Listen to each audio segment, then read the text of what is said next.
Hello, everyone. So, for the chapter readings for chapters 5 and 6, we read a lot about social justice, cultural awareness, cultural humility, and advocacy.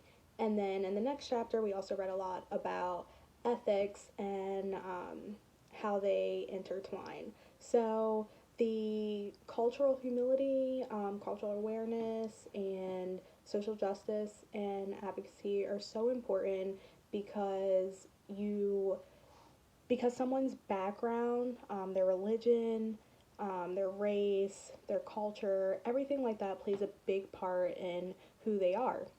So both for the counselor and the client. So in counseling, it is important for the counselor to be aware of, to have cultural awareness so that they can understand their biases and address those and everything like that. And as an example, for in the podcast, when Dr. Shaw mentioned how when he was flying down to Alaska and someone told him that basically these people have had a lot of white people or white males coming in to try to help them, thinking they were helping them. And so he was able to kind of address that before even getting there and to be able to take a different angle once he got there, possibly. So the advocacy and social justice are equally as important because, as our chapter ratings mention, equals deserve to be treated equal, and then also advocacy can help to get someone that equal treatment. I think, especially now in our climate, there's a lot of division and a lot of things like that, the political climate, basically. So, I think, especially now, it's extremely important. I think one thing that I would like to do as far as advocacy advocacy and social justice goes is I would like to I know lobbying was mentioned, and I would like to kind of get more involved with that. I know a couple of the groups, the networking groups that I'm involved in for Victims' Rights Task Force and the Domestic Violence Task Force, both have a legislation committee, and what they do is focus on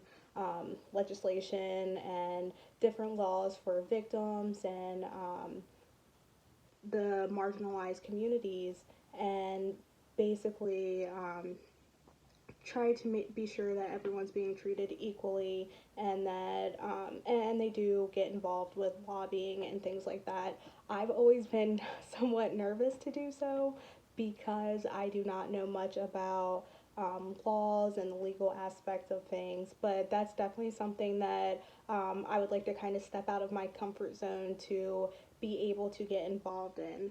And then also, the other question that we are supposed to address is about ethical principles, um, and they lead to cultural humility because, as the textbook mentioned, um, ethical principles are rooted from love. So the code of ethics is basically rooted from scripture, um, or can be connected to scripture in the way that the principles are written.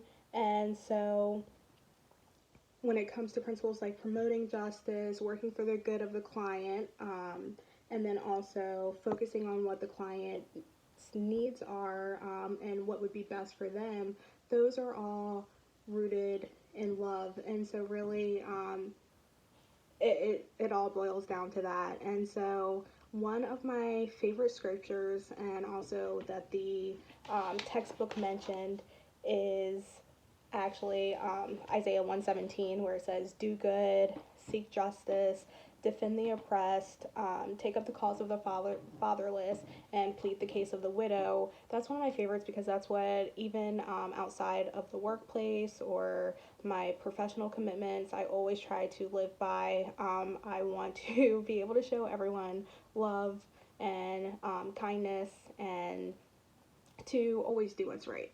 Um, but also the actions I will take to develop cultural humility. is to always be mindful of the four key principles of cultural humility. So, self reflecting, I think that's extremely important because I know sometimes our own biases can kind of get in the way of things. So, always be self reflecting and being self aware. Learning from the client is a huge one because I think a lot of professionals sometimes go into their careers with all the studying and learning they've done as the expert, but we do not have to be that. So, thank you for listening. Bye.